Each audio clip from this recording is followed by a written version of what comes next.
نستعينه ونستغفره ونؤمن به ونتوكل عليه ونعوذ بالله من شرور أنفسنا ومن سيئات أعمالنا من يهده الله فلا مضل له ومن يضلله فلا هادي له وأشهد أن لا إله إلا الله وأشهد أن محمدا عبده ورسوله أما بعد فإن خير الحديث كتاب الله وخير الهدي هدي محمد صلى الله عليه وسلم وشر الأمور محدثاتها وكل محدثة بدعة وكل بدعة ضلالة وكل ضلالة في النار. أعوذ بالله من الشيطان الرجيم. بسم الله الرحمن الرحيم. يا أيها الذين آمنوا اتقوا الله حق تقاته ولا تموتن إلا وأنتم مسلمون. يا أيها الناس اتقوا ربكم الذي خلقكم من نفس واحدة وخلق منها زوجها وبث منهما رجالا كثيرا ونساء واتقوا الله الذي تساءلون به والأرحام إن الله كان عليكم رقيبا. يا أيها الذين آمنوا اتقوا الله وقولوا قولا سديدا يصلح لكم أعمالكم ويغفر لكم ذنوبكم ومن يطع الله ورسوله فقد فاز فوزا عظيما. أعوذ بالله من الشيطان الرجيم. بسم الله الرحمن الرحيم. أمن يجيب المضطر إذا دعاه ويكشف السوء ويجعلكم خلفاء الأرض أإله مع الله قليلا ما تذكرون. وقال عز من قائل واعلم أنه لا إله إلا الله واستغفر لذنبك وللمؤمنين والمؤمنات والله يعلم متقلبكم ومثواكم. رب اشرح لي صدري ويسر لي أمري واحلل عقدة من لساني يفقهوا قولي. رب زدني علما رب زدني علما.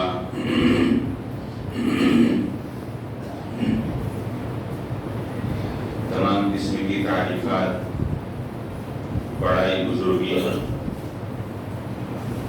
اس رب کائنات کے لیے سزاوار ہے جو خالق کائنات مالک ارض و سما جہان والوں کا رب العالمین بعدہ بے شمار درود و سلام نازل ہو اس رب ذوالجلال کی جانب سے بھیجے گئے تمام انبیاء کرام کی مقدس جماعت اور ان جماعت کے اندر ایک خاص آخر الزمان خاتم النبیین احمد مصطفیٰ محمد مصطفیٰ صلی اللہ علیہ وسلم پر اللہم صلی علی محمد وبارک وسلم. برادران اسلام، خطبہ مسنونہ کے بعد قرآن مقدس سے جو دو جگہوں سے دو آیت کریمہ تلاوت کی گئی، ان دونوں آیتوں کا پیغام آپ کے سامنے اللہ رب العالمین کی نصرت و تائید سے اور اللہ رب العالمین کے فضل و کرم سے جو آپ کے سامنے اپنے ٹوٹے پھوٹے الفاظ میں وضاحت کرنے کی کوشش کروں گا. رب ذوالجلال سے دعا ہے کہ اللہ تعالیٰ کہنے والے کو پھر اس کے ساتھ سننے والے کو کما حق ہو اس پر اللہ رب العالمین عمل پیدا ہونے کی توفیق عنایت فرمانا.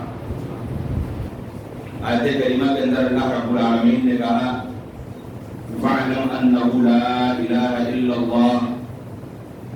اس آیت کریمہ کے اندر اللہ رب العالمین نے دو باتیں بتائی.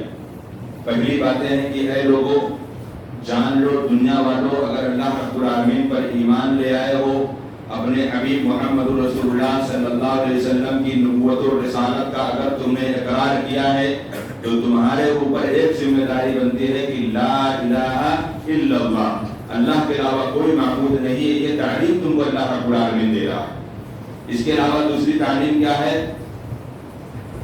وَاسْتَغْفِرْ لِذَنبِكَ وَلِلْمُؤْمِنِينَ وَالْمُؤْمِنَاتِ وَاللَّهُ يَعْلَمُ مُتَقَلَّبَكُمْ وَمَثْوَاكُمْ۔ دوسری تعلیم اللہ رب العالمین دے رہا ہے کہ اے نبی کریم صلی اللہ علیہ وسلم آپ بھی استغفار کیجئے، اور یہ جو دنیا کے اندر مومنین مرد ہیں، مومنہ عورتیں ہیں، ان کو بھی استغفار کی تعلیم دیجئے، وہ بھی استغفار کریں۔ یعنی توبہ، استغفار، دعا، مناجات، یہ آج کے خطبے کا ہی موضوع بھی ہے کہ توبہ، استغفار عبادت بھی ہے اور ہماری زندگی کے مسائل کا حل بھی ہے۔ اگر ہم نے اپنی زندگی کے اندر وسائل اکٹھا کر لیے، ذرائع اکٹھا کر لیے، طاقت و قوت، ساری کی ساری چیزیں ہم نے حاصل کر لی، لیکن اگر ہم نے دعا کو چھوڑ دیا ہے، ہم نے دعا کو چھوڑ دیا ہے تو ہم نے کامیابی کی ایک بہت بڑی سیڑھی کو ہم نے چھوڑ دیا ہے۔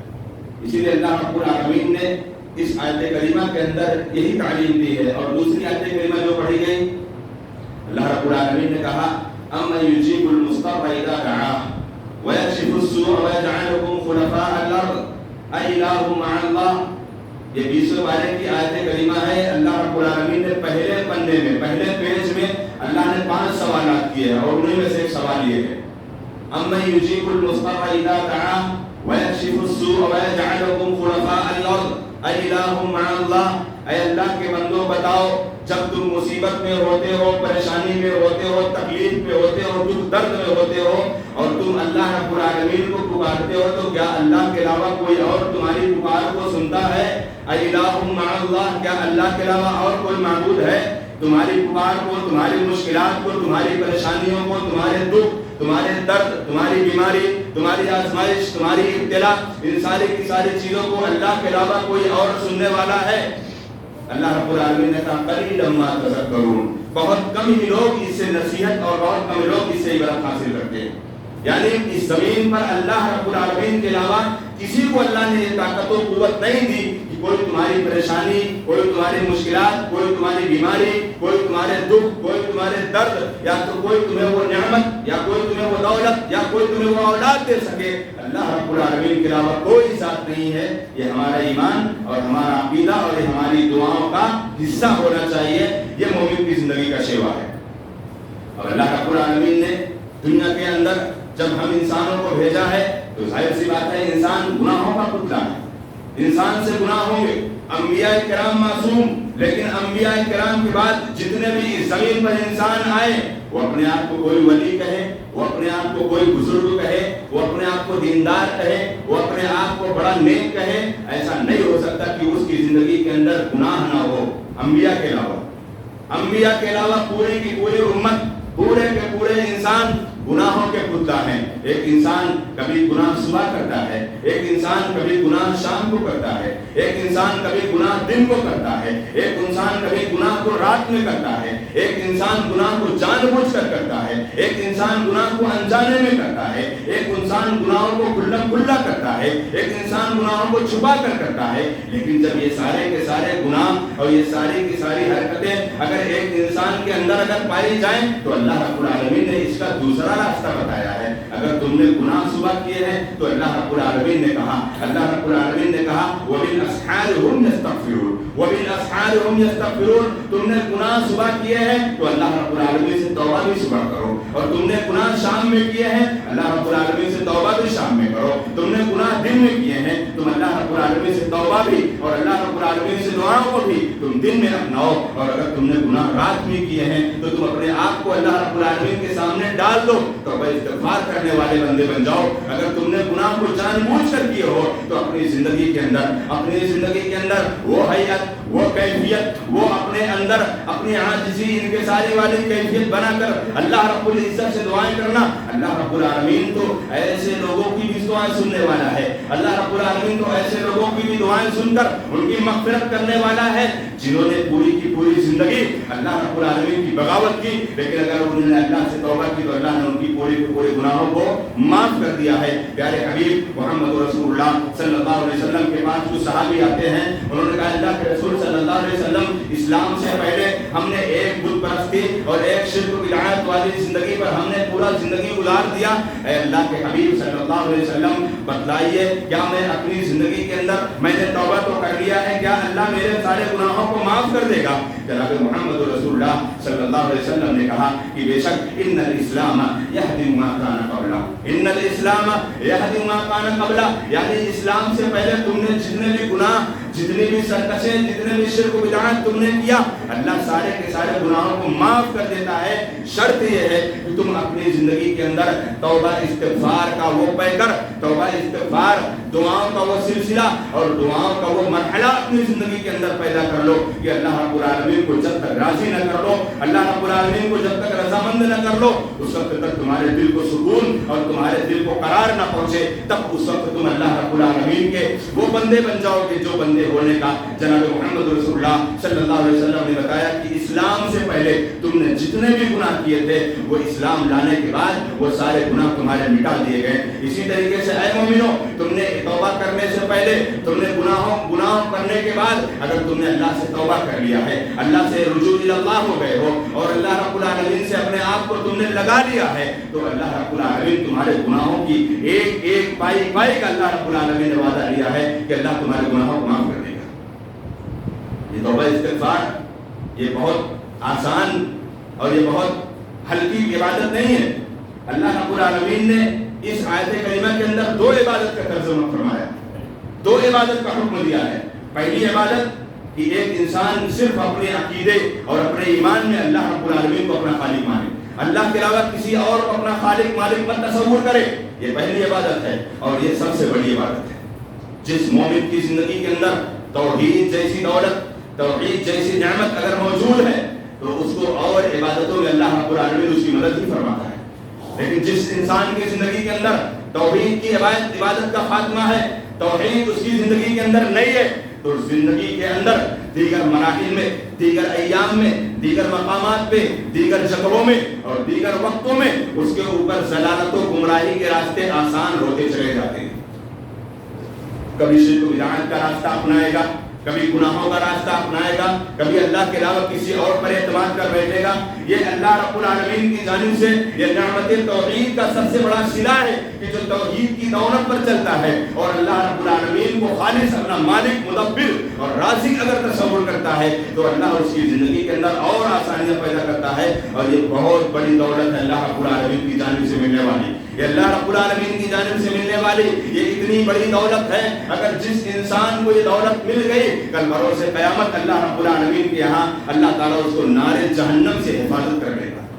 اتنی بڑی دولت ہے اور ایک مومن کو اس سے بڑی کامیابی کی ضرورت نہیں. اللہ رب العالمین دنیا کی زندگی کے خاتمے کے بعد اللہ عذاب قبر سے محفوظ کر لے اور اللہ رب العالمین قبر کے عذاب سے محفوظ کر لے اور اس کو جہنم سے بچا کر جنت میں داخل کر دے. اس سے بڑی کامیابی نہیں چاہیے. یہ سب سے بڑی کامیابی ہے اور اس کامیابی کے لیے سب سے پہلا مرحلہ اپنانا پڑے گا اللہ رب العالمین کی توحید اور اللہ رب العالمین کے اوپر یہ ہمارا عقیدہ اور اللہ رب العالمین کی ذات کے ساتھ ہمارا یہ توکل اور ہمارا یہ اعتماد, ہمارا یہ بھروسہ اسی طریقے سے ہوگا جس کو اللہ رب العالمین نے کہا کہ بے شک لا الہ الا اللہ حسبی اللہ لا الہ الا هو علیہ توکلت وهو رب العرش الکریم. ہمارا بھروسہ, ہمارا توکل, ہمارا اعتماد اس اللہ رب العالمین کی ذات پر ہے جو عرش عظیم کا مالک ہے اور ساری دنیا کا مالک ہے, جس کو الحمدللہ رب العالمین کہا گیا. اگر ہم نے اپنی زندگی کے اندر اگر توبہ استغفار یا دعاؤں کا سلسلہ اگر ہم نے باقی رکھا ہے تو یہ ہماری ذمہ داری ہے. اللہ رب العالمین نے قرآن مقدس کے اندر قرآن مقدس کے اندر ایک سورت اور ایک آیت کریمہ نازل ہوئی. ترتیب نزول کے لحاظ سے یعنی جب آیت کریمہ یا سورتیں جب نازل ہو رہی تھی, سورت کے نازل ہونے کے لحاظ سے اللہ رب العالمین نے ایک سورت نازل فرمائی, سورہ نصر. سورہ نصر یہ سورت کے نازل ہونے کے ترتیب کے لحاظ سے یہ سب سے آخری سورت نازل ہوئی ہے اور سورت کے سب سے آخری ترتیب کے نازل ہونے کے لحاظ سے یہ سب سے آخری سورت ہے. اور آیت کریمہ کے نازل ہونے کے لحاظ سے سورہ بقرہ کی ایک آیت ہے اللہ رب العالمین نے اس کے اندر ذکر فرمایا. اللہ رب العالمین نے اس آیت کریمہ کے اندر ارشاد فرمایا جو سورت ہے سورہ نصر، اذا جاء نصر اللہ والفتح ورأیت الناس يدخلون فی دین اللہ افواجا فسبح بحمد ربک واستغفر انہ کان توابا۔ استغفار اس کے اندر بھی، توبہ اس کے اندر بھی۔ اما عائشہ رضی اللہ تعالیٰ عنہ بیان کرتی ہیں کہ جب یہ سورت پوری نازل ہوئی ہے اس کے بعد سے نبی کریم صلی اللہ علیہ وسلم کو ہم نے دیکھا کہ آپ اپنے ہر رکوع کے اندر اور آپ نے جتنی نمازیں پڑھی ہیں ہر سجدے کے اندر آپ صلی اللہ علیہ وسلم یہ دعا کیا کرتے تھے۔ کون سی دعا؟ سبحانک اللہم ربنا وبحمدک اللہم اغفر لی، سبحانک اللہم ربنا وبحمدک اللہم اغفر لی۔ یہ ایسی صورت ہے جس کے نازل ہونے کے بعد نبی کریم صلی اللہ علیہ وسلم نے اپنی پوری زندگی، جتنی زندگی باقی تھی پوری زندگی میں، اما عائشہ رضی اللہ تعالیٰ عنہ کی گواہی ہے کہ آپ صلی اللہ علیہ وسلم نے اپنے ہر رکوع اور اپنے ہر سجدے میں آپ نے یہ دعا پڑھی ہے، سبحانک اللہم ربنا وبحمدک اللہم اغفر لی۔ یہ اللہم اغفر لی، رب اغفر لی، اللہم اغفر لنا، اللہم ارحمنا، اللہم اغفر لنا، یہ سارے کے سارے جو استغفار والے الفاظ ہیں یہ بہت آسان نہیں ہے ان کا کہنا یا ان کو اپنی زندگی میں عملی طور پر نافذ کرنا۔ ایک انسان دعا کر رہا ہے، دعا استغفار کر رہا ہے، بیٹھا ہے اللہ رب العالمین کے گھر میں، ہاتھ اٹھایا ہوا ہے، اللہم اغفر لی ورحمنی، اللہم اغفر لی ورحمنی، اللہم ارزقنی، اللہم ارحمنی، یہ سارے کے سارے دعاؤں کو تو پڑھتا چلا جا رہا ہے۔ استغفار کے جو جملے ہیں، استغفار کے جو کلمات ہیں، نبی کریم صلی اللہ علیہ وسلم نے جو بتایا ہے، اگر وہ اس کو پڑھتا چلا جاتا ہے اور اس کا ذہن یہاں پر نہیں ہے کہیں اور پر ہے تو یہ اللہ رب العالمین سے توبہ مانگنا نہیں ہے، یہ اللہ سے استغفار مانگنا نہیں ہے، یہ لا معنی استغفار ہے، اس کا کوئی مطلب نہیں ہے۔ توبہ استغفار کرتے وقت، اللہ رب العالمین سے توبہ کرتے وقت جب آپ نے اللہ رب العالمین سے کہا رب اغفر لی، اے رب العالمین تو مجھے بخش دے، تو میری مغفرت فرما، اس وقت تمہاری زندگی کے سامنے تمہاری دعاؤں کے جب یہ رب اغفر لی جملہ نکلے، اس جملے کے بعد تمہاری زندگی کے سارے گناہ تمہارے سامنے ہونے چاہیے، پورے گناہوں کی تمہاری لسٹ ہونی چاہیے۔ اے اللہ یہ گناہ ہوا ہے، اے اللہ یہ معصیت ہوئی ہے، اے اللہ یہ نافرمانی ہوئی ہے، اے اللہ یہ بغاوت ہوئی ہے، اے اللہ یہ سرکشی ہوئی ہے، وہ پوری کی پوری لسٹ آپ کے اس توبہ کرتے وقت اگر آپ کے سامنے لسٹ نہیں آتی تو آپ پھر توبہ میں مکمل طریقے سے اللہ سے توبہ آپ نہیں کر رہے ہو۔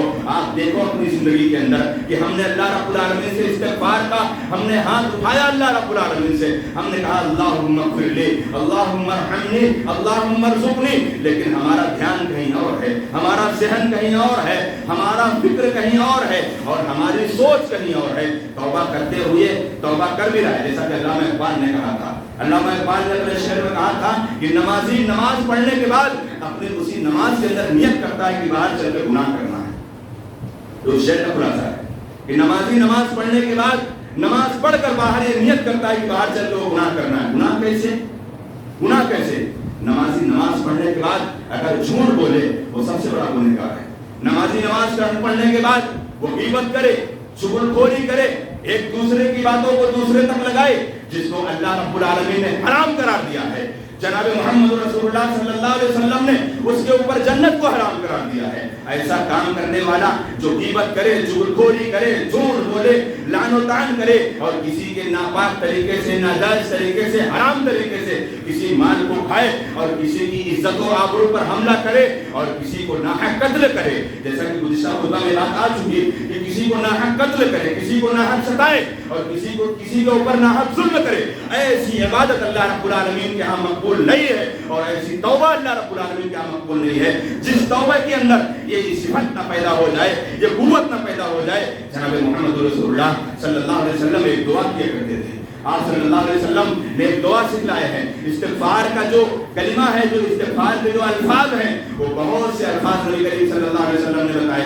اللہم انا سے لے کر اللہم انا سے لے کر ربنا سے لے کر رب اغفر لی سے لے کر رب ارحمہما سے لے کر ربنا اغفر لنا سے لے کر رب ارحمہما سے لے کر، یہ سارے کے سارے جو جملے، جو استغفارات والے جملے ہیں، یہ دعائیہ جملے ہماری زندگی کی ایک بڑی بڑی گناہوں والی زندگی کو بدل دینے والے جملے ہیں۔ اور اگر ہم نے دعا کیا، ہم نے استغفار کیا، ہم نے توبہ کیا اللہ رب العالمین سے اور اس کے بعد اسی روش پر، اسی ڈگر پر اور اسی اسی پر اپنا قدم چل رہا ہے اور اسی برے کام پر اپنی زندگی گزر رہی ہے، تو ایسا توبہ آپ خود بتائیے کہ کس قابل قبول ہے؟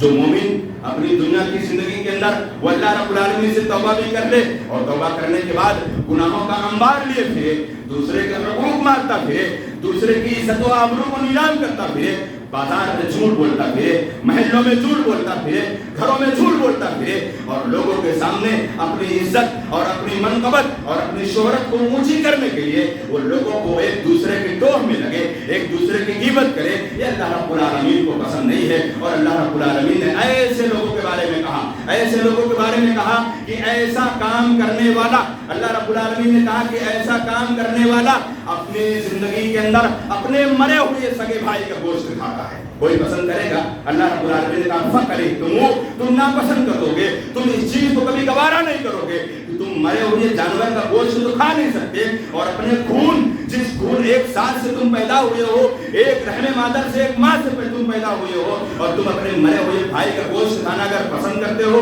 تو غیبت چغل خوری کرو جتنا کرنا ہے۔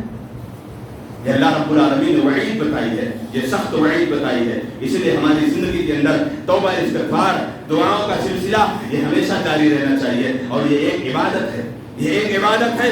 اگر یہ عبادت ہماری زندگی کے اندر نہیں ہے تو ہم سے بہت بڑی عبادت کی بھول چوک ہوتی جا رہی ہے۔ اور اللہ رب العالمین گزشتہ قوموں میں سے بہت سی قوموں نے، جن لوگوں نے اپنے توبہ استغفار کا ایک سلسلہ ختم کر دیا، اللہ رب العالمین نے ان کی گرفت کر لی ہے، اور اللہ رب العالمین نے کہا کہ اے مومنو، اپنے لیے بھی توبہ کرو اور اپنے سابقین کے لیے بھی توبہ کرو، مومنوں کے لیے بھی توبہ کرو اور مومنات کے لیے بھی توبہ کرو، اور سارے وہ مومن کے لیے اور سارے ان مسلمانوں کے لیے توبہ کرو جو تم سے پہلی قومیں گزر چکی ہیں۔ اللہ رب العالمین نے کہا والذین جاءوا من بعدهم یقولون ربنا اغفر لنا ولاخواننا الذین سبقونا بالایمان ولا تجعل في قلوبنا غلا للذین آمنوا ربنا انک رؤوف رحیم۔ اے اللہ، ہم سے پہلے جو گزر چکے ہیں، اے اللہ تو ان کی مغفرت فرما۔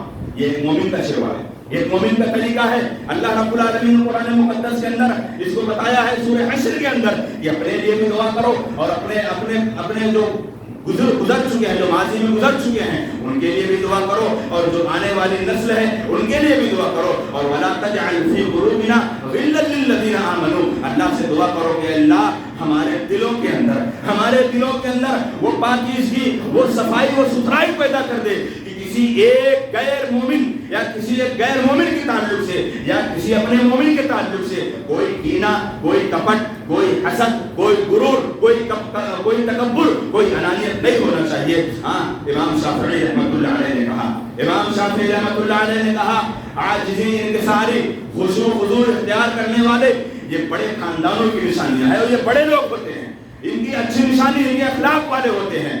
اور غرور، گھمنڈ، تکبر، انانیت اپنانے والے یہ بڑے کمینے اور گھٹیا قسم کے خاندان والے ہوتے ہیں۔ یہ سیر اعلام النبلاء جلد نمبر 8 صفحہ نمبر 280 امام شافعی رحمۃ اللہ علیہ نے کہا کہ جو تکبر، غرور، گھمنڈ، انانیت اور گناہ کرنے والے یہ بڑے کمینے اور گھٹیا قسم کے لوگ ہوتے ہیں، جو دوسروں کی عزت و آبرو پر حملہ کرتے ہیں، وہ اچھے لوگ نہیں ہوتے ہیں۔ اور اچھے لوگوں کی نشانی بتائی گئی ہے کہ جو بڑے لوگ، بڑے خاندان والے ہوتے ہیں، ان کی نشانی ہے کہ ان کے اندر عاجزی، انکساری اور خلوص للہیت کا جذبہ ان کے اندر پایا جاتا ہے۔ اسی لیے اللہ رب العالمین نے جتنے بھی انبیاء کو اس زمین پر بھیجا ہے، اللہ رب العالمین نے قرآن مقدس کے اندر سارے نبیوں کا تذکرہ اور سارے نبیوں کی قوموں کا تذکرہ اور سارے نبیوں کی دعاؤں کا تذکرہ اور ان دعاؤں سے ملنے والے فیصلے اور ان دعاؤں سے ملنے والے بدلے اور اس کے انعام کا تذکرہ اللہ رب العالمین نے کیا۔ اللہ رب العالمین نے کیا فرمایا؟ اللہ رب العالمین نے نوح علیہ السلام کی زندگی دیکھو۔ نوح علیہ السلام کی زندگی 950 سال تک، کتنے دن؟ 950 سال تک دین و تبلیغ کرتے رہے، اور 950 سال تک انہوں نے اللہ رب العالمین کی جو تبلیغ کا انہوں نے پرچم اٹھایا، اللہ رب العالمین سے دعا کرتے ہیں۔ کیا دعا کرتے ہیں؟ استغفروا ربکم انہ کان غفارا یرسل السماء علیکم مدرارا ویمددکم باموال وبنین ویجعل لکم جنات ویجعل لکم انہارا۔ اے قوم والو اللہ سے استغفار کرو، اللہ سے دعائیں کرو، مناجات کرو. استغفروا ربکم انہ کان غفارا یرسل السماء علیکم مدرارا. اللہ سے دعاؤں کا سلسلہ جاری رکھو گے اللہ تمہارے گناہوں کو معاف کر دے گا. یہ دنیا کے اندر 2 انعام ہے اور آخرت کے اندر بھی انعام ملے گا ان دعاؤں کے سلسلے کے تعلق سے. اللہ کے رسول صلی اللہ علیہ وسلم نے کہا جو ان دعاؤں کا سلسلہ جاری رکھتا ہے اللہ رب العالمین اس کو جنت میں داخل کرے گا.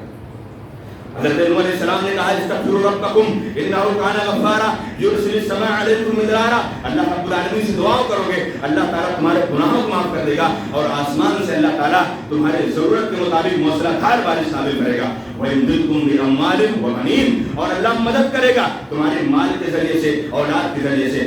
آج مال کے چکر میں، دولت کے چکر میں کتنے لوگ بے نمازی ہو گئے. مال کے چکر میں، دولت کے چکر میں کتنا مسلمان بے نمازی ہو گیا. یہ جمعہ نماز پڑھنے کا سلسلہ، یہ جمعہ والا نماز پڑھنے والا سلسلہ، اس کو مزید اور آگے بڑھاؤ مومنوں، مسلمانوں اس کو مزید اور آگے بڑھاؤ، ورنہ اس کو آگے نہیں بڑھاؤ گے تو آج ہمارے ملک کی حالت کیا ہے میرے سے زیادہ آپ واقف ہو. ہمارے ملک کی حالت کیا ہے میرے سے زیادہ آپ واقف ہو.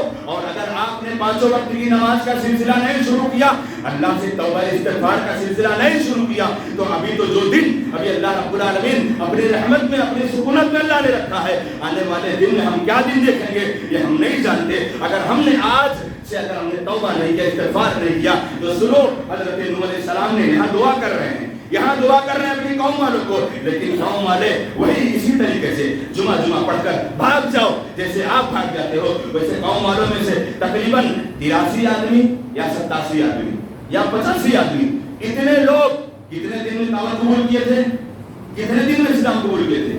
950 سال کے اندر اتنے لوگ نوح علیہ السلام کو ماننے والے ہوئے تھے. 83 یا 85 یا 87 روایت کے اندر الگ الگ اوقات آتے ہیں یا الگ الگ ان کی تعداد آتی ہے کہ 83 یا 85 یا 87. بہرحال 950 سال تک یہ دعوت و تبلیغ کا پرچم جب دیکھا نوح علیہ السلام نے کہ قوم والے اپنی حرکتوں سے اور اپنی سرکشوں سے باز نہیں آ رہے ہیں، اللہ رب العالمین سے دعائیں کرتے ہیں. سورہ قمر کے اندر وہ دعا موجود ہے، فَدْعَا رَبَّهُ أَنِّي مَغْلُوبٌ فَانْتَصِرْ. اے اللہ تھک چکا ہوں، اے اللہ رب العالمین تھک چکا ہوں. ان کے اوپر وہ چیز نازل فرما دے. ہاں معاملہ ایسا ہوا آسمان سے بادل پھٹ پڑا، آسمان سے بادل پھٹ پڑا، زمین سے چشمے پھوٹ پڑے، زمین سے چشمے پھوٹ پڑے اور پوری قوم ہلاک و برباد ہو گئی، پوری قوم غرق ہو گئی، پوری قوم نیست و نابود ہو گئی. یہ اللہ رب العالمین کے ساتھ بغاوت کرنے والوں کا انجام یہ ہوتا ہے. اور انبیاء کرام اپنی قوم والوں کے لیے جب دعائیں کرتے ہیں، ان کی حالات، ان کی زندگی کے تذکرے اور ان کے اوپر آنے والی کیفیات، ان کے مراحل کا دیکھتے ہوئے انبیاء اپنی قوم والوں کے لیے دعائیں کیا کرتے تھے. اور خود میرے نبی محمد رسول اللہ صلی اللہ علیہ وسلم، میرے نبی محمد رسول اللہ صلی اللہ علیہ وسلم، آپ دعاؤں کو سمجھتے کیا ہو؟ آپ دعاؤں کو سمجھتے کیا ہو؟ اللہ سے استغفار کو سمجھتے کیا ہو؟ دعا استغفار اگر جس قوم کے اندر ہے، جس انسان کے اندر ہے، اگر ایک آدمی اگر مستجاب الدعوت اگر ہو گیا. نبی کریم صلی اللہ علیہ وسلم کے صحابہ کی جماعت میں ایک صحابہ تھے نبی کے انتقال کے بعد ایک صحابی رسول تھے. ان صحابی رسول کے بارے میں کہا جاتا کہ اگر یہ اللہ سے قسم کھا لیتے، اللہ رب العالمین سے قسم کھا لیتے، اللہ وہ چیز ضرور عطا کر دیتا. ایک مرتبہ جنگ کے اندر تمام صحابہ کرام موجود تھے اور دوڑتے ہوئے حضرت مالک کے پاس آئے. یہ دوسرے مالک ہے. حضرت مالک کے پاس آئے، ایک مالک بن حویرث ہے اور یہ مالک بن اساسہ ایک دوسرے مالک ہیں. ان مالک کے پاس دوڑتے ہوئے آئے صحابہ کرام، کہا اللہ سے دعا کیجیے. انہوں نے کہا اللہ کی قسم انشاءاللہ اللہ رب العالمین ہمیں فتح دے گا. اور چند منٹوں کے بعد، چند لمحوں کے بعد وہ جو شکست والا ماحول تھا وہ فتح یابی میں تبدیل ہو گیا. کیا وہ اللہ سے دعائیں کیا کرتے تھے، مستجاب الدعوات کیا کرتے تھے. اور اگر ہمارے اندر بھی دعاؤں کا سلسلہ وہی ہوگا، دیکھو نبی کریم صلی اللہ علیہ وسلم کی زندگی، گزشتہ انبیاء نے اللہ رب العالمین سے جو دعا کی، حضرت موسیٰ علیہ السلام ربی انی لما انزلت الی من خیر فقیر، حضرت موسیٰ علیہ السلام نے اللہ رب العالمین سے دعائیں کی اور اللہ رب العالمین نے ان کو اچھی عطا فرما دی. آپ کے اوپر، ہمارے ملک کے اوپر، ہمارے ملک کے تمام انسانوں کے اوپر اور تمام عام آدمیوں کے اوپر جو مصیبتیں، جو پریشانیاں آ رہی ہیں وہ اللہ رب العالمین ہی دور کر سکتا ہے. اللہ کے علاوہ کوئی نہیں دور کر سکتا.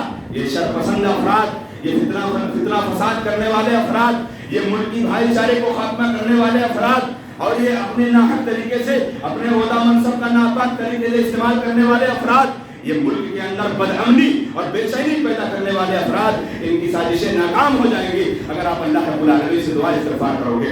نبی کریم صلی اللہ علیہ وسلم نے مکہ کی زندگی کے اندر مکہ والے جب حد سے زیادہ اپنی حرکتوں سے اور اپنی چال بازیوں سے، اپنی مکاریوں سے جب نبی کریم صلی اللہ علیہ وسلم کے صحابہ کو ستانا شروع کیا، اللہ کے رسول صلی اللہ علیہ وسلم نے کہا، اے اللہ، جیسے تو نے حضرت یوسف علیہ السلام کی قوم پر مصر کے اندر تو نے قحط سالی ڈالی تھی، اے اللہ یہ مکہ کے اوپر بھی اللہ قحط سالی ڈال دے۔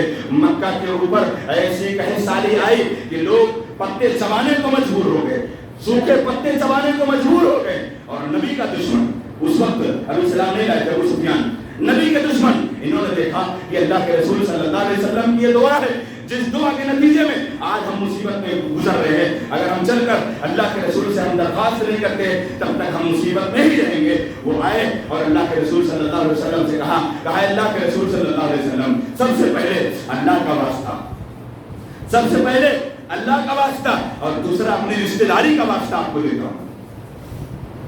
کیا حکمت اپنا انہوں نے، دشمن ہے، ابھی سب سے کٹر دشمن تھے۔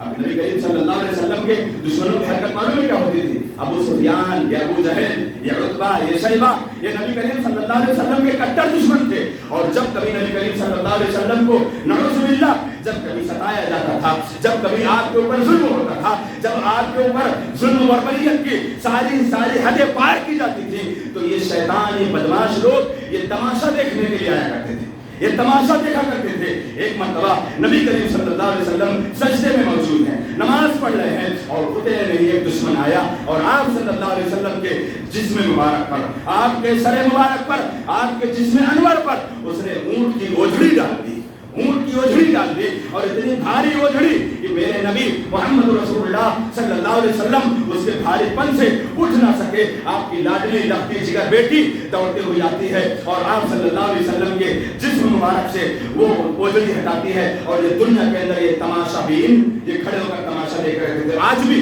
بہت سے ایسے تماشا بین ہیں جو ایک دوسرے کو پریشانی پر یا ایک دوسرے کی مشکلات پر یا ایک دوسرے کے دکھ پر کھڑے ہو کر تماشا دیکھتے ہیں، اور یہ تماشا دیکھنے والے مومن نہیں ہو سکتے، تماشا دیکھنے والے نبی کے دشمن ہو سکتے ہیں۔ نبی کریم صلی اللہ علیہ وسلم سے ابو سفیان نے کہا اے اللہ کے حبیب، اے محمد صلی اللہ علیہ وسلم، آپ کو اللہ کا واسطہ اور ہماری رشتہ داری کا واسطہ، آپ اللہ سے دعا کر دیجیے قحط سالی ہٹ جائے۔ نبی کریم صلی اللہ علیہ وسلم نے اللہ سے دعا کر دی، وہ قحط سالی ہٹ گئی، ورنہ بھوکے مارے پتے چبانے کو مجبور ہو گئے تھے، اور ان کے اوپر وہی قحط سالی آئی تھی جو حضرت یوسف علیہ السلام کی قوم کے اوپر آئی تھی۔ ہاں، دعاؤں کا سلسلہ اور دعا کی طاقت کا اندازہ آپ دیکھیے، آپ دعا تو کر کے دیکھیے اللہ رب العالمین سے، ملکی حالات پر، انفرادی حالات پر، اجتماعی حالات پر اگر آپ اللہ رب العالمین سے دعا کرتے ہو، اس کا نتیجہ، اس کا صلہ آپ کے سامنے آئے گا۔ پیارے حبیب محمد رسول اللہ صلی اللہ علیہ وسلم، اسلام کی سب سے پہلی جنگ، اسلام کی سب سے پہلی جنگ غزوہ بدر، ابھی غزوہ بدر ہوئی نہیں، آپ ادھر نیچے بیٹھ جائیے، آپ کالے ٹی شرٹ والے آپ نیچے آئیے، ادھر آگے آپ آگے اور آگے، خطبے کے درمیان بات نہیں کیا کرے بابو، خاموش کر۔ پیارے رسول محمد رسول اللہ صلی اللہ علیہ وسلم، ابھی جو غزوہ بدر ابھی ہوئی نہیں، بدر کے مقام پر آپ صلی اللہ علیہ وسلم پہنچے، اور اللہ رب العالمین پر اعتماد تھا، اللہ پر یہ بھروسہ تھا۔ نبی کریم صلی اللہ علیہ وسلم، ابھی کل غزوہ بدر ہوگی، آج بدر کے میدان میں دن کے اندر نبی کریم صلی اللہ علیہ وسلم صحابہ کرام کو لے کر پہنچے، کہا اے میرے صحابہ، نبی کا یہ دشمن یہاں مرے گا، ابو جہل یہاں مرے گا، فلاں یہاں مرے گا، فلاں یہاں مرے گا، فلاں کلاس وہاں پر ہوگی۔ یہ نبی کریم صلی اللہ علیہ وسلم کی پیشین ہوئی، یہ نبی کریم صلی اللہ علیہ وسلم کا اللہ رب العالمین پر توکل اور یہ بھروسہ نبی کریم صلی اللہ علیہ وسلم رات کا وقت رہتا ہے۔ میرے بھائیوں، سہم جاؤ، اپنے اندر وہ ایمانی طاقت، وہ ایمانی قوت پیدا کر لو۔ اگر سچے نبی سے محبت کرتے ہو تو، سچے نبی سے محبت کرنے والے جھنڈا لہرانے والے نہیں، جھنڈا لہرانے والے نہیں، الصلاۃ والسلام علیک یا رسول اللہ یہ دن میں ایک مرتبہ کہنے والے نہیں، نبی کی سچی تعلیم پر مکمل طریقے سے، سب سے بڑی تعلیم وہ پانچوں وقت نماز کی اگر آپ پابندی نہیں ہو تو آپ اپنی زندگی کے اندر نبی کی محبت کا قاعدہ نکالو۔ آپ نبی کی محبت والے نہیں ہو. نبی کی محبت والے وہی ہو سکتے ہیں جو نبی کے کامل طریقے، نبی کی کامل باتوں پر عمل کرنے والے ہوں گے. نبی کریم صلی اللہ علیہ وسلم رات کے وقت، صبح غزوہ بدر ہوگی، رات کے وقت غزوہ بدر کے میدان میں آپ کھڑے ہو جاتے ہیں اور اللہ رب العالمین سے ہاتھ اٹھاتے ہیں، اللہ رب العالمین سے دعائیں کرتے ہیں، اللہ اگر آج یہ مٹھی بھر جماعت اگر ہلاک ہو گئی تو اللہ تعالیٰ اس زمین پر تیری عبادت کرنے والا کوئی بندہ نہیں بچے گا. اس زمین پر اگر آج یہ مٹھی بھر جماعت اگر ختم ہو گئی تو اے اللہ اس زمین پر تیری عبادت کرنے والا کوئی بندہ نہیں بچے گا. پیچھے ابو بکر صدیق رضی اللہ تعالیٰ عنہ کھڑے ہیں، آپ کی چادر مبارک آپ کے کندھوں سے گری جا رہی ہے اور اٹھا کر ابو بکر صدیق رضی اللہ تعالیٰ عنہ نبی کریم کے جسم مبارک پر ڈالتے جا رہے ہیں اور وہ چادر گرتی جا رہی ہے. آپ دعاؤں میں مصروف ہیں اور آپ صلی اللہ علیہ وسلم کو روتے ہوئے دیکھ کر ابو بکر صدیق رضی اللہ تعالیٰ عنہ آپ کو چمٹ جاتے ہیں. پیچھے سے کہا اللہ کے رسول بس، اللہ رب العالمین نے سن لیا، اللہ آپ کو بے یارو مددگار نہیں چھوڑے گا، اللہ رب العالمین آپ کو اکیلا نہیں چھوڑے گا. اور اللہ رب العالمین آپ کی سن لیا اور اللہ رب العالمین نے نبی کریم صلی اللہ علیہ وسلم کو بتا بھی دیا کہ جنگ کی نوعیت کیا ہوگی، جنگ کی کیفیت کیا ہوگی اور جنگ کا منظر کیا ہوگا، اور اس میدان کے اندر کتنے دشمنان اسلام اور کتنے دشمنان مومنین، کتنے ایک دوسرے کو دشمن سمجھنے والے، کتنا اپنے آپ میں نقصان اٹھا کر جس زمین پر ان کی موت ہونے والی ہے اللہ کے رسول صلی اللہ علیہ وسلم کو بتا دیا گیا. اور نبی کریم صلی اللہ علیہ وسلم کی دعا کے مطابق اللہ رب العالمین نے وہی نقشہ بنایا جس نقشے کو نبی کریم صلی اللہ علیہ وسلم نے ایک دن پہلے بتایا تھا. آپ دعا کو سمجھتے کیا ہو؟ نبی کریم صلی اللہ علیہ وسلم ایران کے بادشاہ کو، آپ صلی اللہ علیہ وسلم نے کئی ممالک کے بادشاہوں کو خط لکھا تھا.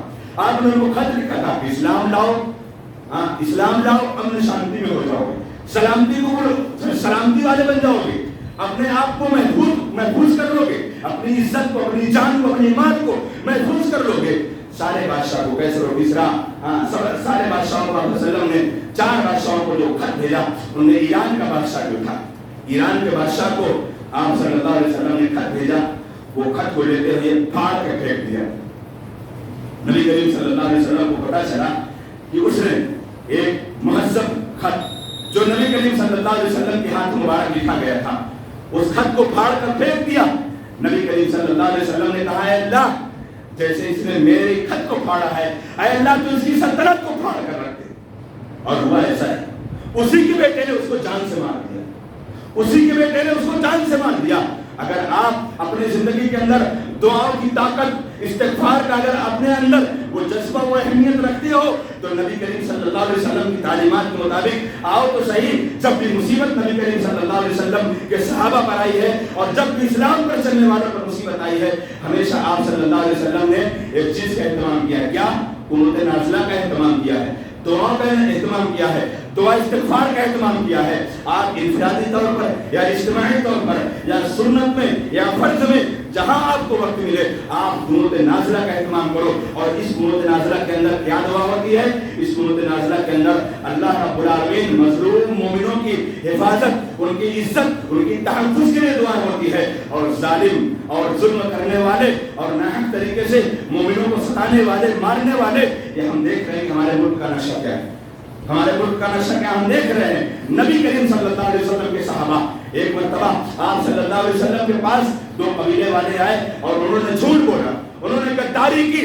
آقا کہا اللہ کے رسول صلی اللہ علیہ وسلم ہمارے قبیلے میں کوئی دین کی باتیں بتانے والا نہیں، کوئی دین کی باتیں سمجھانے والا نہیں. آپ اپنے صحابہ میں سے کچھ صحابہ کو ہمارے پاس بھیج دیجیے اور وہ آ کر ہم کو دین کی باتیں بتائیں گے. چنانچہ نبی کریم صلی اللہ علیہ وسلم نے 70 صحابہ جو حافظ، جو عالم اور جو علم رکھنے والے، کتاب و سنت کی تعلیم دینے والے، ان کو جب آپ صلی اللہ علیہ وسلم نے بھیجا ان کے ساتھ. اگر آپ صلی اللہ علیہ وسلم کو، یا ان لوگوں کے لیے جواب ہے، اگر آپ صلی اللہ علیہ وسلم کو علم غیب ہوتا، یعنی آنے والی باتوں کا اگر علم ہوتا تو نعوذ باللہ آپ ان 70 صحابہ کو کیوں بھیجتے؟